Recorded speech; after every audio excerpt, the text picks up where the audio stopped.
welcome to another video on the History Valley podcast. And today I'm joined by Dr. Gad Barnea. And today's discussion is based on his book titled Yahwism Under the Achaemenid Empire. And the link to purchase the book will be in the description below and in the pinned comment.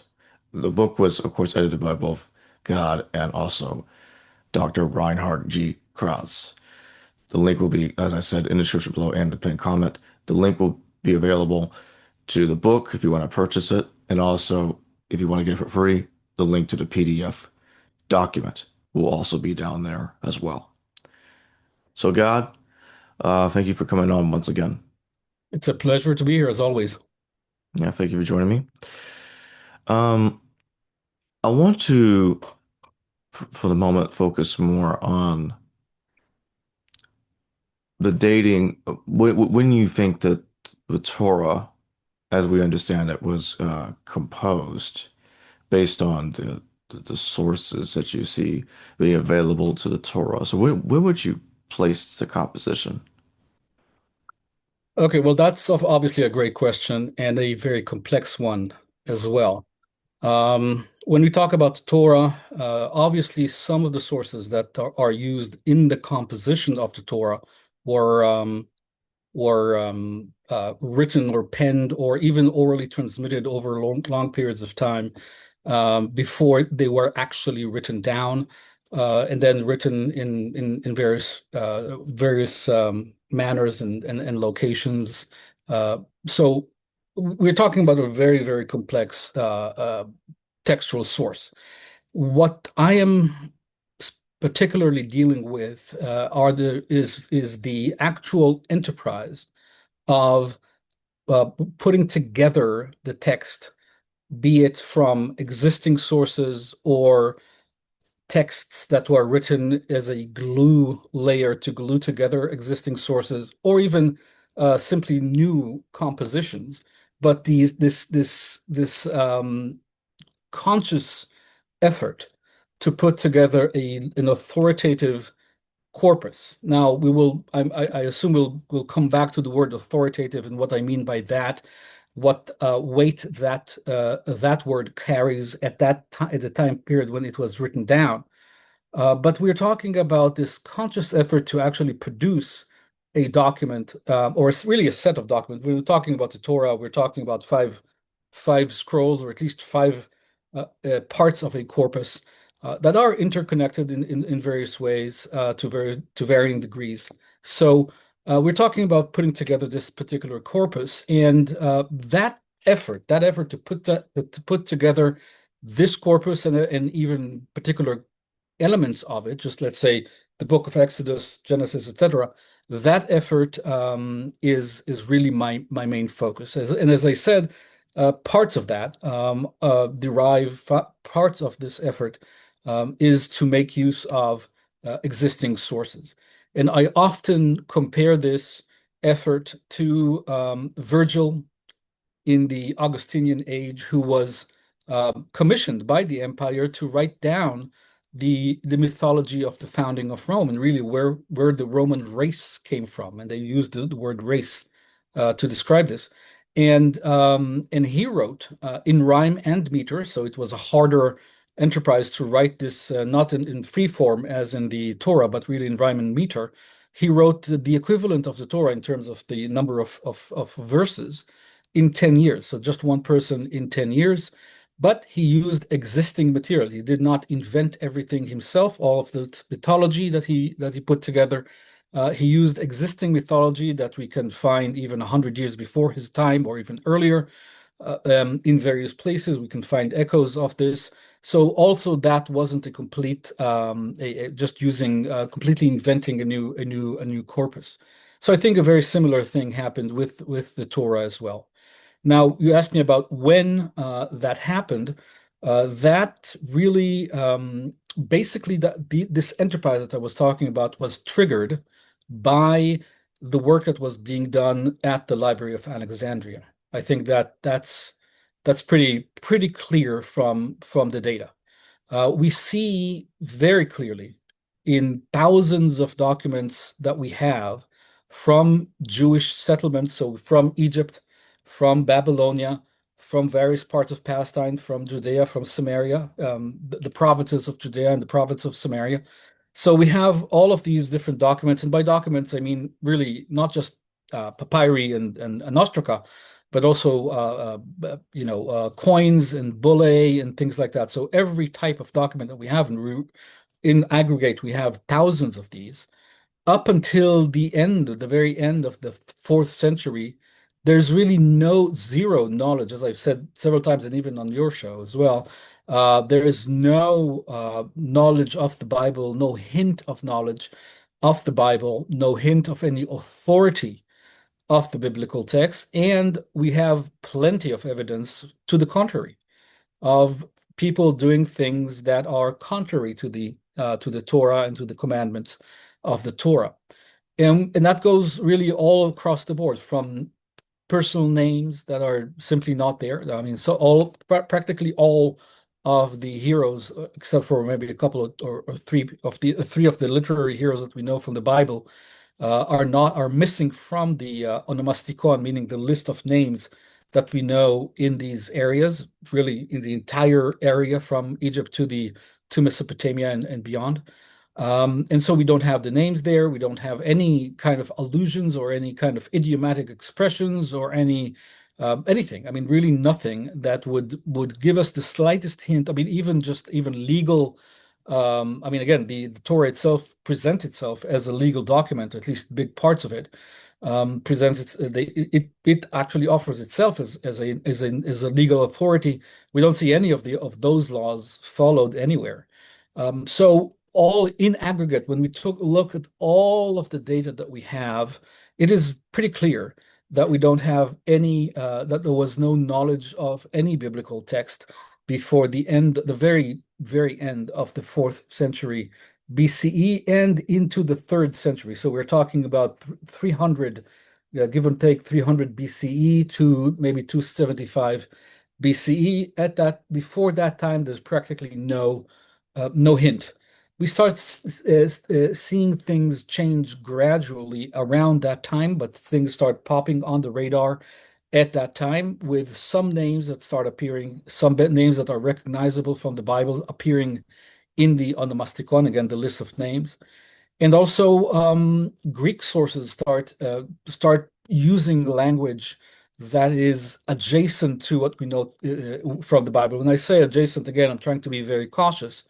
Even though they might refer to a Moses, they don't necessarily refer to the biblical Moses. I mean, they don't. They really are completely ignorant of the biblical Moses. They don't even try to polemicize against the biblical notion of Moses. They simply present a completely different Moses, and in fact, completely different Moseses in plural. Okay. So, but we start seeing things like that are at least adjacent to the Bible, reminiscent of the Bible, connected in some way, shape, or form to the Bible around 300, around 275 before the Common Era. Okay, so these are where we start seeing, and we can place an anchor there to say, well, something is happening, some substratum is being developed, is coming to the surface around the first quarter of the third century before the Common Era. So that would be a good place to put an anchor and to say, okay, something that we can define as the beginning of an enterprise, the beginning of a conscious effort to put together this authoritative corpus can be, with a lot of caution, dated to the first quarter or the first half, really, of the third century in Alexandria. Now, Alexandria itself is particularly well suited for this kind of effort because in Alexandria there was the palace of the Ptolemaic kings, and within this palace complex, which was huge, they had the Museon. A museon is the place of the muses, which is really kind of a university, in a really kind of the predecessor of the university model that we have today, meaning that they had the kings sponsored scholars, gave them basically grants, research grants to sit down and do research, read, put together authoritative texts, do all kinds of scientific experiments as well. A lot of the really famous scientific experiments of the time were made at that time and sponsored by these very same kings and in the Ptolemaic dynasty. And so we had this museum, which you can think of as an early model of a university. And within the museum, you had the famous Alexandria Library as well. So that's part of the museum, which is itself part of the royal palace.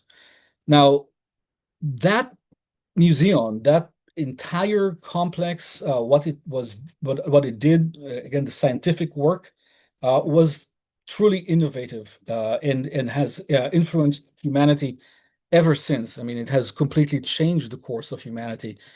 We owe most of our knowledge of science and really of the world, of languages, philology, and all of these things, really the cornerstone of science to these preliminary efforts.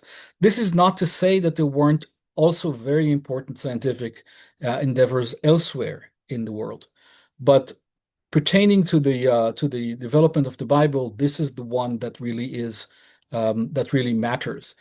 So one of the main concerns that they had in Alexandria, this team of scientific scholars, was to create authoritative texts. This was really the kind of the birth of the idea of having an authoritative text that everyone can agree is the correct text. And they focused on the Greek sources. They focused on Homer. They focused on Hesiod. They focused on texts like that, where there were different manuscripts that didn't necessarily agree among themselves, and they wanted to sit down and create an authoritative text, and they developed techniques to do that. In some places, they put different versions side by side. In some cases, they provided glue texts between different versions. In some cases, they decided to remove a certain version of the text from the authoritative text and proceed with another. So all in all, they developed a lot of these editing and redaction techniques that we do find also applied in the Bible. Those were developed in Alexandria and really sharpened and perfected in Alexandria. And then we find them later on applied within the Hebrew Bible. So the Hebrew Bible certainly came later after these techniques were developed. And it's not just, I'm not talking about the Greek Bible yet. I'm talking about the Hebrew Bible. Okay, so these same techniques were applied in different languages to generate authoritative text. So now another thing about Alexandria, or actually two points. The first is that Alexandria at the time was truly science fictional. Okay, if you came to Alexandria in antiquity, you would be blown away by techniques and technologies and ideas, concepts that you have never encountered anywhere else and you've never even thought possible. So they had in the temple area, they had coin-operated machines. They had the temple itself had automatic doors that were triggered by the heat from the sacrifice that would also trigger a hydraulic reaction that would open the doors to show that the deity accepted the sacrifice. Things like that were really cutting edge technology at the time. So one thing about Alexandria is that it was very consciously cutting edge. It was very consciously a place of innovation, a place of research, really in many ways a modern city. Also conceptually, also philosophically, also ideologically, a modern city. The second thing I wanted to mention about Alexandria is that it had a very large, we don't know exactly how large, but a very large Jewish population. There were, or Jewish or Yahwistic, I think at that time would be more appropriate. We're not really talking about Judaism as such yet, but people who have Yahweh as their main deity composed a big part of the population of Alexandria at the time. They came with Alexander himself, Alexander the Great, Alexander the Third, and they were mercenaries that were hired by him to conquer Egypt. Okay.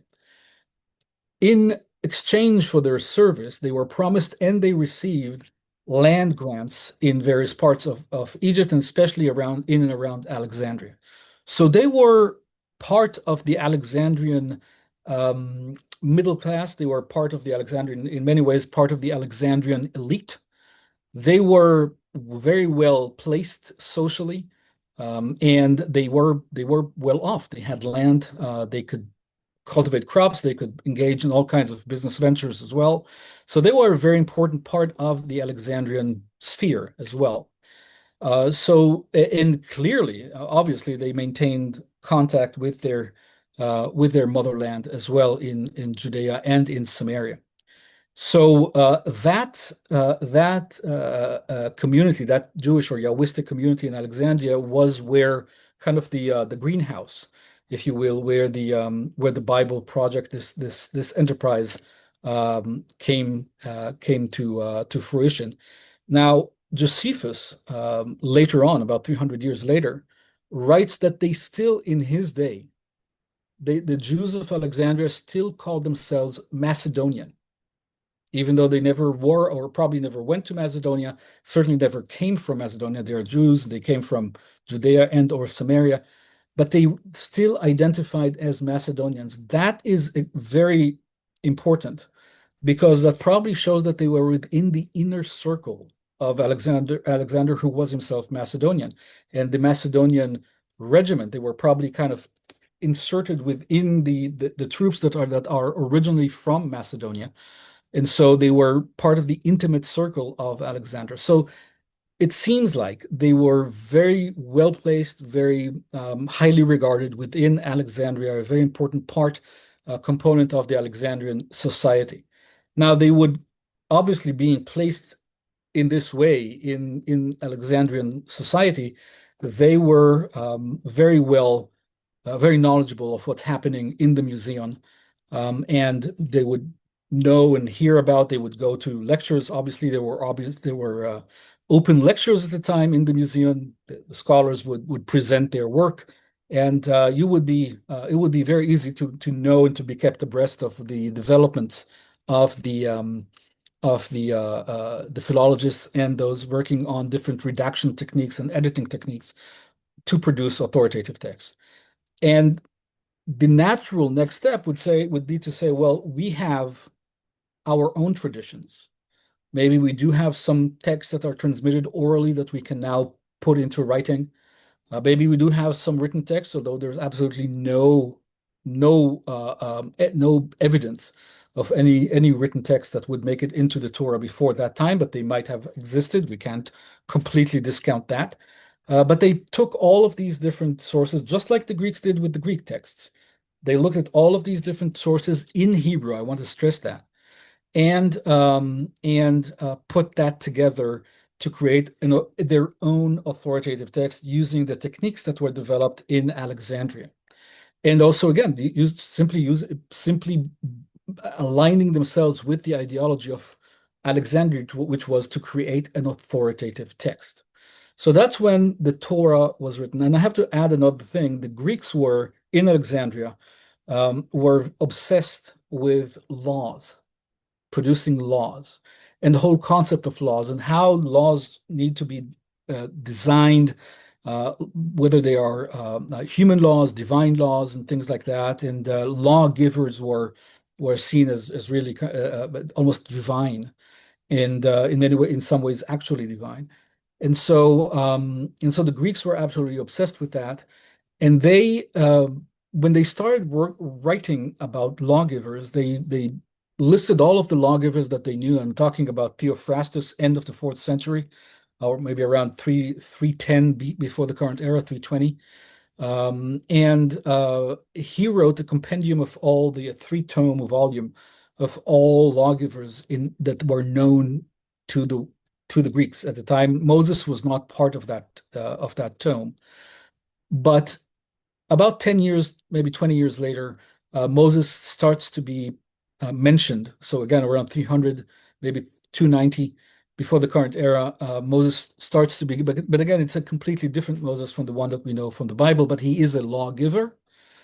And now we start seeing laws, different types of laws being collected together, being kind of divided into different types of legislation and put together into a Jewish corpus, especially in what we know as Leviticus. And in other parts as well of the Torah, but certainly in Leviticus, that is a very important component of Leviticus.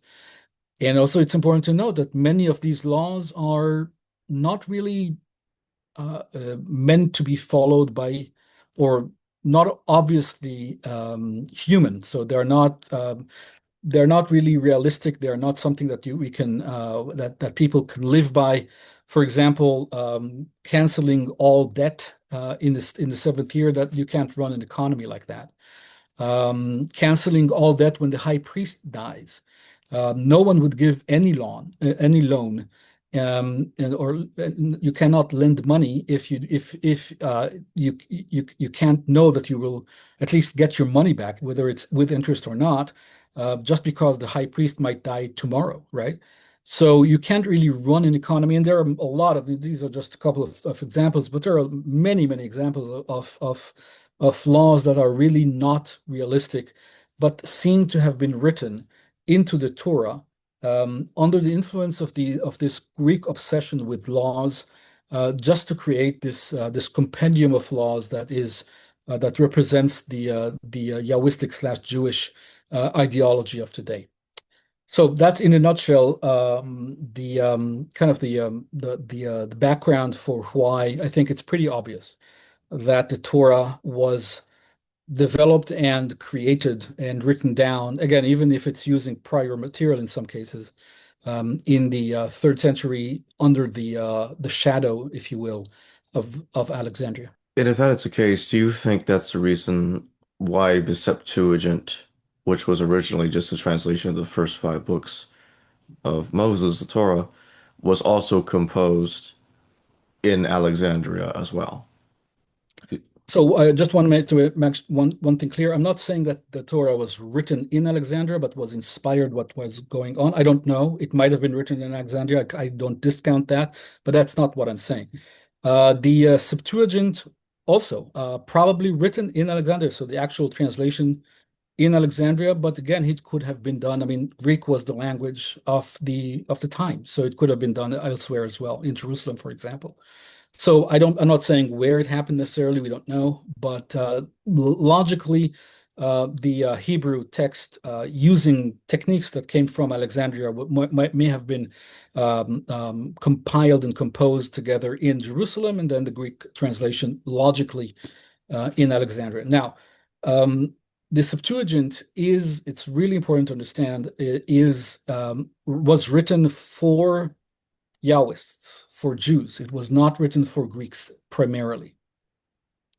For a proper Greek reading, Greek speaking person, the Septuagint would be very strange, a very strange text. It's in some parts of it, it's very literal in the way that it renders the Hebrew. And in some parts, it actually translates the Hebrew terms literally in a way that would make no sense to a Greek person because they don't know the Hebrew behind it.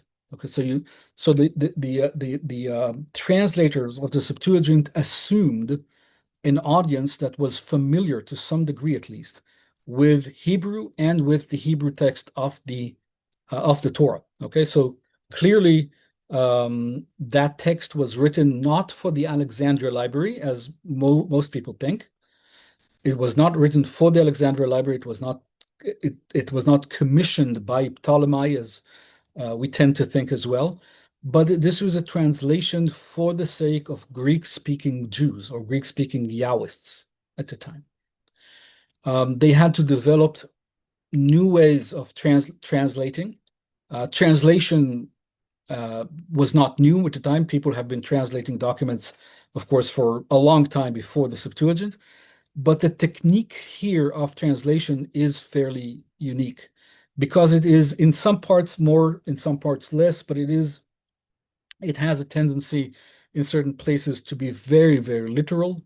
And again, very cumbersome for a Greek reader and a Greek speaker, a native Greek person. And so the Septuagint was this kind of subsidiary enterprise to make the Hebrew scriptures available and open to the Alexandrian and really just basically Greek speaking Jews or Yahwists everywhere in the Hellenistic world and later on in the Greco-Roman world as well. Can you tell us a bit about these different Moseses that you've seen in these Greek sources? Sure. So there is a Moses who is a military leader. Okay, he's the Moses who defeats the Ethiopian king. There's a Moses who is a magush, basically one of the magi, or an alchemist, basically, a magician, um, who um, um, who is this one of the seven great magi, one of the seven great magicians of the ancient world. That's in Democritus. And there is a Moses who is the teacher of Orpheus. Okay, that's probably a wordplay on the name Moses. Moses and Museus. So that's probably a wordplay on that. But he was seen as the teacher of Orpheus, this great musician, singer of Greek mythology. There was a Moses who was the high priest, the Egyptian high priest. Okay, not a Yahwistic or a Jewish high priest, but an Egyptian high priest. So there are several different Moseses, very different from those that we find in the Bible. Although in the Bible, so the Moses that we find in the Bible has elements of each one of these. Okay, he does not defeat the Ethiopian king in the Bible, but he defeats Amalek, right?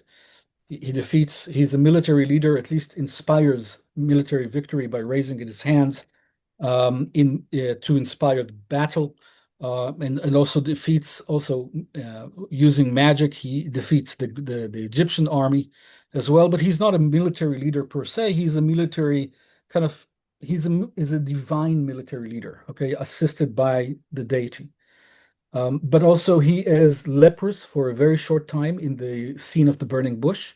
He puts his hand into his cloak and takes it out, it's leprous, and then he puts it back in and it's not leprous again. So he's leprous for a short period of time.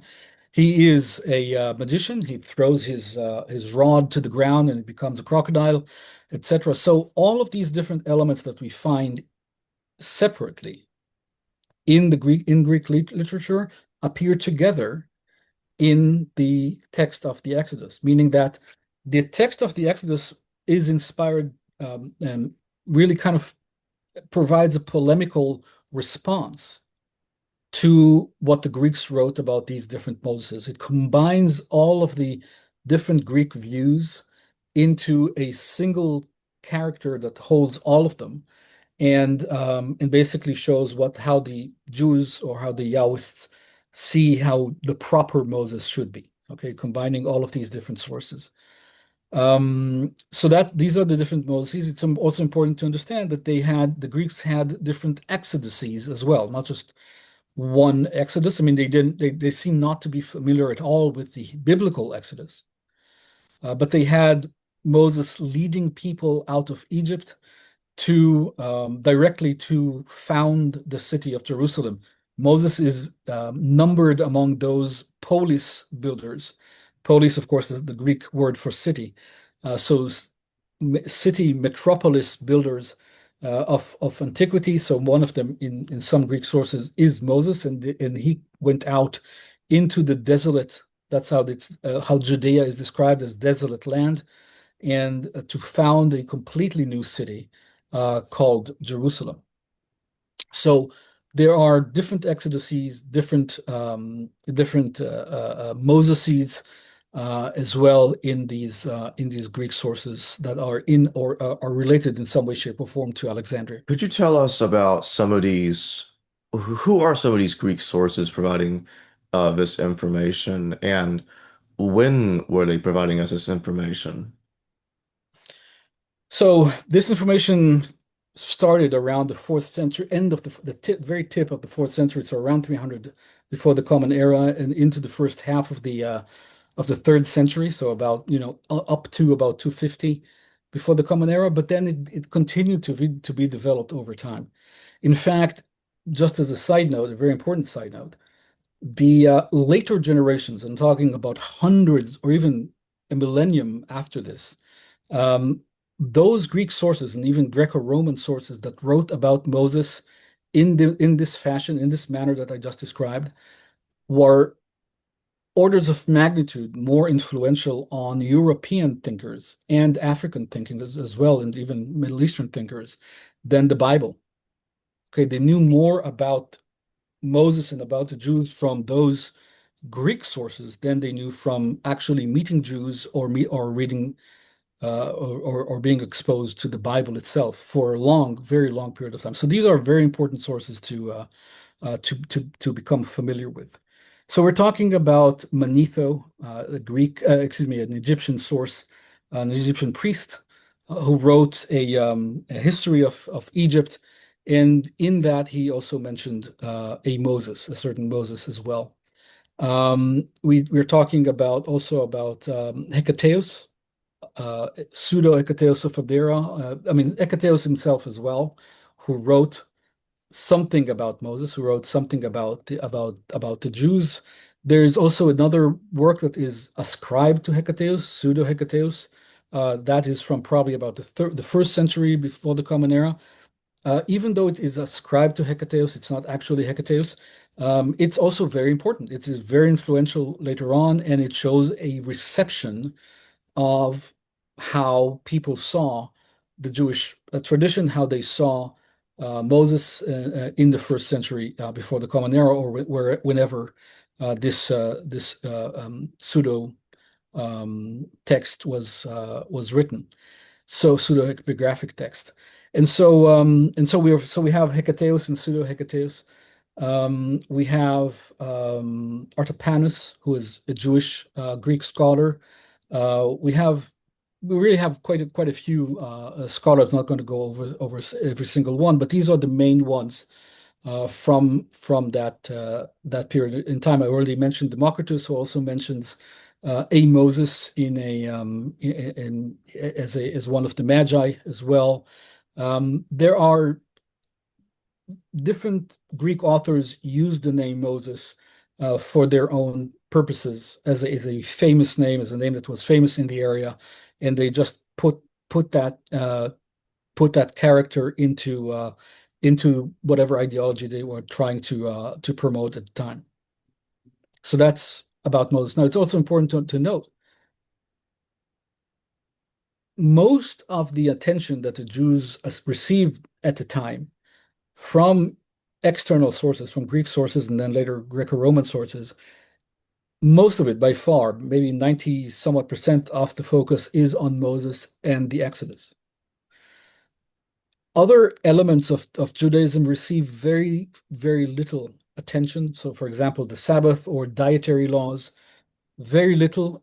They do receive, some authors mention them, but very few. And the vast majority of authors, when they mention Judaism, when they mention Yahwism, it's really focused on the character of Moses.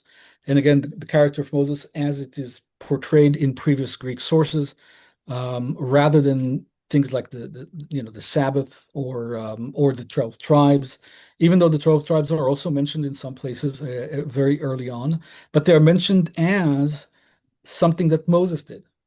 Okay, so Moses is the one that divided the people of Israel into 12 tribes according to the Greek sources. Of course, that's not the case in the biblical text. So again, it's a very complex picture, very, very multifaceted picture, and one that would continue to dictate how the world sees Judaism and the Jews for millennia.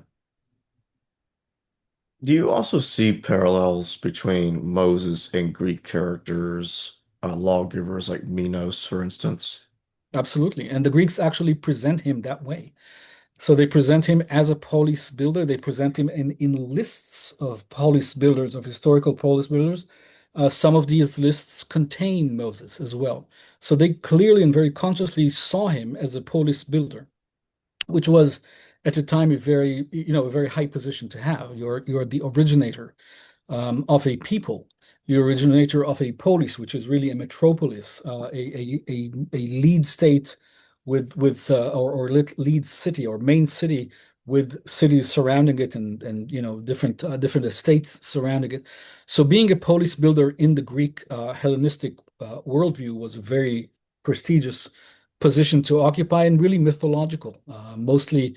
And I'm not saying that all of these characters were necessarily mythological, but many of them were, and certainly mythology evolved around these figures um, over time. So yes, absolutely, the Moses was seen as a polis builder and was presented that way by the Greeks. Do you think that these various Greek authors that we're talking about Moses do you think they were using lost earlier Jewish texts that were composed before the Torah existed? No, no. So they show absolutely no knowledge of any of what we know from the Torah. And as I said, they're not even polemicizing against. They're not saying. So, for example, the Greeks know very well how to polemicize. They can say, well, they say this, but we say X. They say X, we say Y. Or as opposed to X that they maintain, we maintain Y. So, polemics are very common in Greek sources, but they never do that in the early stages. They never do that with the Jewish sources. So they basically present a Moses that is a polis builder or a military genius, right? A military leader, or a alchemist or a magician or a high priest, etc. So they present all of these different Moses, not saying the Jews lie or the Jews are mistaken believing that he is X Y Z, but basically saying this is Moses. Okay, they're not even conscious. They don't seem to be knowledgeable of a Jewish Moses, at least not the one that we know from the Bible. Now, this is not to say that the Jews at the time did not have also just within their own private traditions, just orally, just speaking about Moses within their own communities that is not the Moses of the Bible. So there could have been a Jewish Moses that was being developed, a character being developed in Jewish circles that is very similar to the one that is portrayed, or the Moses that are portrayed in the Greek text. It could have been, but again, they don't show any knowledge. They don't say the Jews say. So they don't show knowledge of that until later. I mean, of course, later they do say that. But in the early stages where we have all of these different Moses popping up in the early third century before the Common Era, that's not a polemical presentation of Moses or the Exoduses. Um, as I said, the contrary is true with the Hebrew sources where they present Moses in response to the way the Greeks see Moses. And also the Exodus is in response to the way that the Greeks see the Exodus. The Exodus is plural. And so, yeah, so basically the way that Moses is presented at the time in Greek sources is very different from the way we would be accustomed to seeing that character. So which one of these sources is the earliest source that we have that mentioned a person called Moses? So the earliest source that we have mentioning Moses, and I'd say we have about two at least that are about contemporaneous. So it's hard to say which is earliest. But Manetho is early, and Hecataeus of Abdera. Yeah. So the actual Hecataeus of Abdera, again, not the pseudo Hecataeus of Abdera, but the actual Hecataeus of Abdera. Now, in the last couple of episodes, we also talked about um, Persian Achaemenid parallels to the Torah. And what I want to ask you in regards to that is, are there parallels like that between the Achaemenid mythology with Moses? So specifically with regards to Moses, no, but actually, well, let me take a step back. And we don't Achaemenid mythology is a very I have to think about that term as well scientifically because the Achaemenids, I mean, again, every ancient culture had some kind of mythology, but the Achaemenids themselves did not produce any, or at least nothing that we had that has survived mythology as such. Now, that's not that well, at least not what we would expect as mythology. So we have, of course, the imperial inscriptions of the Achaemenids. So that these are the royal inscriptions written for and by the kings, the king of kings, the rulers of the Achaemenid Empire, and they do include some mythological adjacent elements in them as well. Most significantly, about three-quarters of the inscriptions begin with a very short creation story.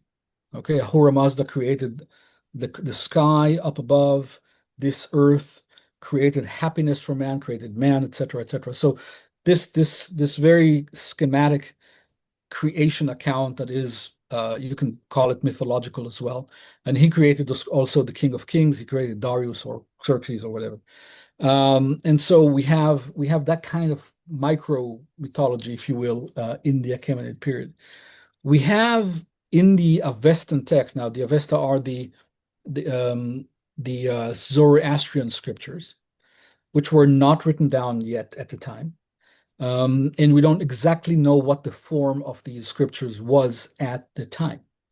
So in my research, I tried to be very, very methodological in delineating exactly what we can know about the Zoroastrianism of the Achaemenid period. They call that Achaemenid Zoroastrianism, and that's mostly related to ritual practices because they are depicted visually and sometimes more than just visually, but mentioned very briefly in various sources.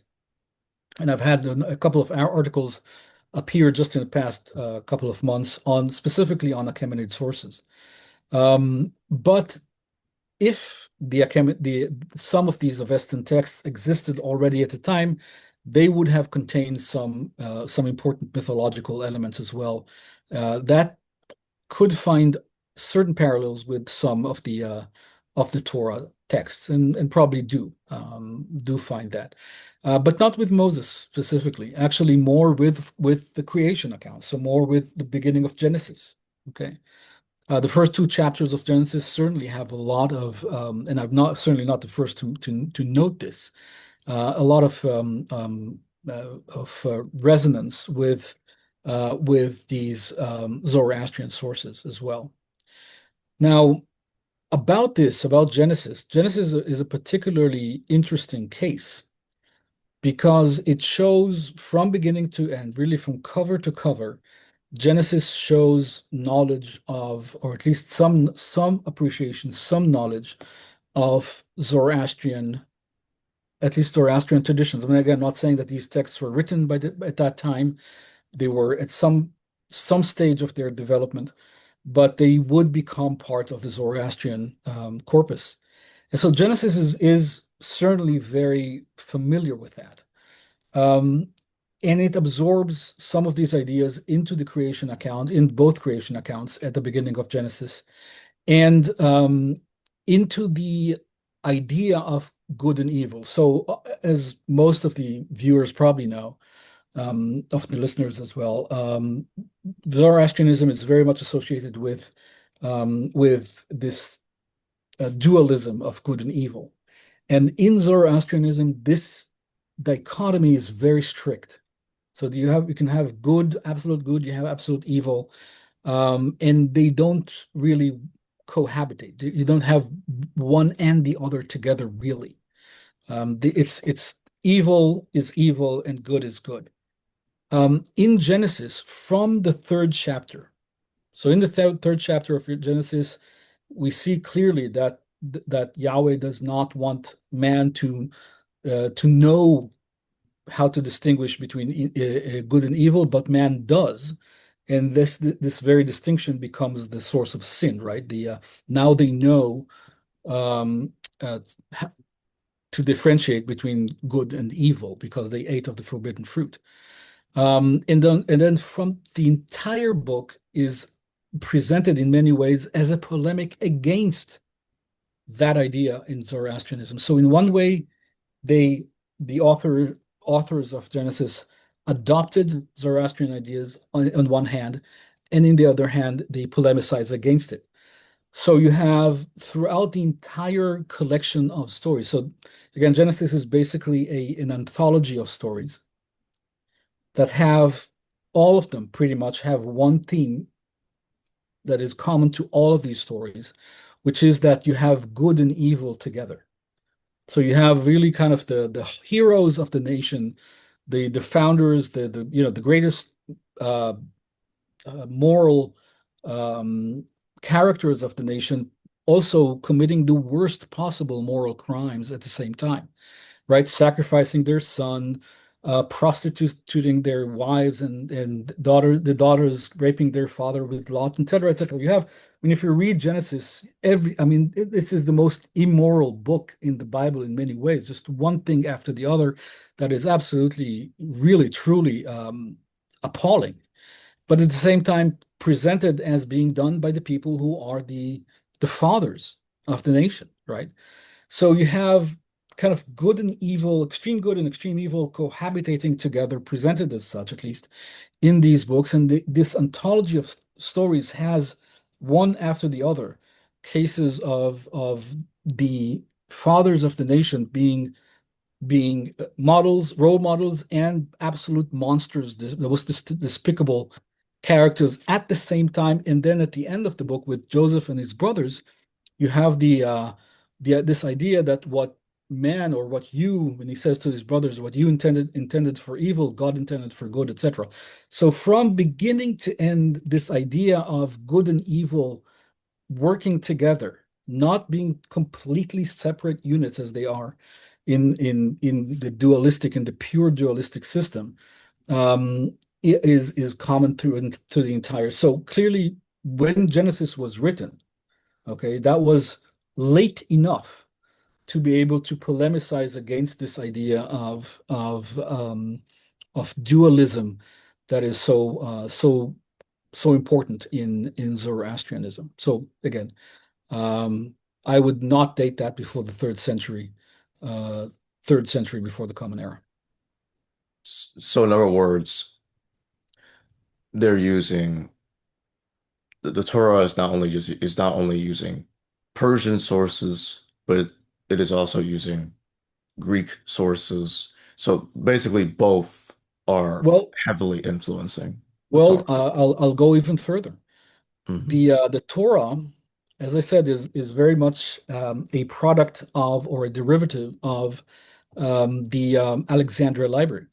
In the Alexandria Library, you had everything that the kings of the Ptolemaic kings could lay their hand on. So they had texts from, they had Akkadian texts, they had Phoenician texts, they had texts, everything that they could find, they would bring and copy to Alexandria. So you could be influenced by really ancient Akkadian and Sumerian texts and everything that could have survived and copied in Alexandria. You could be influenced by them in Alexandria third century. So that's very important also Mm. methodologically. When we see Sumerian and Akkadian influences in the Bible, that does not mean that the person who had access to them lived when they were written, like in the 7th century, 8th century, even prior to that. But they could have been found in the Library of Alexandria and influenced the biblical author slash authors in Alexandria. And that would make a lot of sense to actually have this library that collects all of these different sources together and makes them available for scholars at the time. Yeah, so we have not just Persian elements, which would have been also collected in Alexandria, Persian elements, Phoenician, certainly, all kinds of Mesopotamian elements. I mean, they wanted to really collect everything that they could lay their hands on. If you had to pick one, is there a certain story told in somewhere in the Torah that you see elements of several of these cultures in Alexandria put together, like something that parallels both Persian, Greek, and other sources simultaneously? Well, yeah, I mean, again, in Genesis, we see that. So I already mentioned the Persian aspects of Genesis, but also the idea of the fathers of the nation coming from the East. So the polis builders typically come from the East. They come from the East to Greece.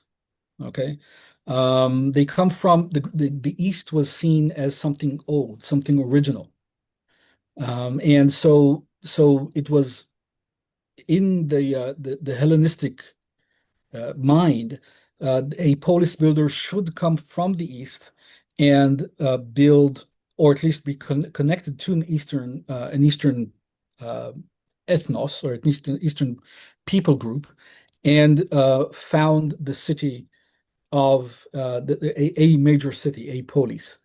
And so we see that throughout Genesis, really how important it is for Abraham to have been from the East, but not only that, for his sons and for his entire lineage to go back to the East to bring wives from the East, right? They could not mix with the people of the land, and so everything has to come from the East. That's a very Greek a very Greek idea so here you have both at the same time in Genesis, the same stories presenting a kind of a polemics against a certain element of Zoroastrian thought, or this idea of this dualism of good and evil, and at the same time embedding that within this idea of a father of a race that is coming from the East. So that's just a very, very clear example of what you were talking about. And before we close, I'd like to remind everybody that the link to purchase the book will be in the description below and the pinned comment, including the link to get the PDF copy if you want to get the book for free, will also be down there in the description below and the pinned comment. With that being said, God, thank you very much for joining me today. And my pleasure. Thank you, Jacob. Appreciate it. Hello viewers, thanks for watching this video from the History Valley YouTube channel. Please don't forget to subscribe and hit the notification bell. And if any of you wish to further support this channel, please consider checking out this channel's Patreon page and becoming a patron, and or donate through PayPal or through Super Chat during your live stream. Thank you.